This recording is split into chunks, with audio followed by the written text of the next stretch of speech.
Teman-teman mahasiswa, berjumpa kembali dengan saya pada tema yang pertama, yaitu Three Schema Architecture dan Data Independence. Nah, pada tema kali ini kita mempelajari tentang arsitektur tiga skema ini dan juga data independence. Tentu sangat erat kaitannya nantinya pada saat kita mau melakukan pemrograman, kita harus memiliki fondasi atau pemahaman yang tepat lebih dahulu. Apa itu tiga skema? Nah, seperti teman-teman lihat pada gambar yang terlampir di samping ini, maka kita akan bisa melihat pada dasarnya di dalam pemrograman basis data itu sendiri nanti, dan juga implementasi daripada database itu sendiri, kita akan melihat ada tiga level, yaitu adalah internal schema, yang kedua adalah conceptual schema. Kemudian yang ketiga adalah pada level external view. Nah, tiga level inilah kita akan lihat di mana masing-masing level ini memiliki fungsinya.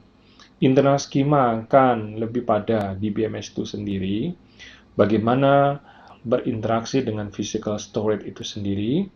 Kemudian konseptual schema ini akan terkait dengan database yang sudah kita desain, bagaimana kita akan menggambarkannya, mendeskripsikannya, ya. Kemudian apakah dari proses bisnis yang terjadi, kita akan deskripsikan berapa entity-nya seperti apa, rasionya berapa, kemudian jenis tipe datanya apa, relasi masing-masing, bahkan setiap user operation yang ada kita akan deskripsikan dan constraint yang ada. Itu ada di mana? Ada di dalam konseptual level atau konseptual schema ini.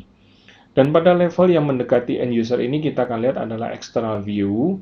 Pada level ini akan banyak berbicara tentang bagaimana user akan berinteraksi dengan konseptual schema ataupun juga tidak langsung ke internal schema, namun harus melalui konseptual schema. Dan untuk berhubungan dengan konseptual schema harus ada external view. Nah, external view ini tentu setiap user akan dikelompokkan sesuai dengan privilege ataupun juga operasi atau operation apa yang dia bisa lakukan. Nah, tentu dalam implementasinya sering kita lihat user departemen A, departemen B mungkin akan memiliki view yang berbeda-beda. Nah, pada level inilah kita akan lakukan bagaimana database itu sendiri akan dapat diakses dengan atau oleh user yang memiliki privilege yang berbeda-beda. Nah, tentang data independence itu sendiri juga merupakan implementasi daripada tiga skema ini. Kenapa? Karena dengan mengimplementasikan tiga level ini, maka kita akan mendapatkan dua manfaat juga terkait dengan data independence. Yang pertama adalah logical data independence. Dikatakan di sini, pada saat kita melakukan perubahan di konseptual schema, maka kita tidak perlu merubah apa yang ada di dalam external schema ataupun external view di sini. Nah, contohnya, kalau kita punya sebuah table grade report seperti ini, kita akan ubah dengan menambahkan kolom, yaitu course number, kemudian kita akan tambahkan student name. Kenapa? Karena dengan asumsi pada table yang sebelumnya, student number di sini tidak memiliki student name. Sehingga ketika kita mau mengquery untuk mendapatkan student name, kita harus melakukan relasi dengan tabel lain. Namun ketika kita mau merubah tabel ini untuk menambahkan student name, begitu pula juga saya akan tambahkan dengan course number, maka apa yang terjadi? Ketika kita melakukan perubahan di level konseptual schema, maka external schema ataupun application program ini tidak akan terpengaruh. Karena apa? Tidak semua user akan menggunakan juga data yang sama. Dan juga ketika kita mau mengakses ke dalam tabel ini, kita juga sudah spesifik menggunakan query pada kolom mana yang akan query, yang akan kita ambil. Nah, oleh karena itu tidak akan memberikan efek secara langsung, ataupun juga tidak akan mempengaruhi external schema. Kemudian kalau berbicara dengan physical data independence, kalau kita lihat, ketika terjadi perubahan di level seperti ini, misalkan, apa yang terjadi? Konseptual schema juga tidak akan terpengaruh atau tidak terjadi perubahan pada konseptual schema.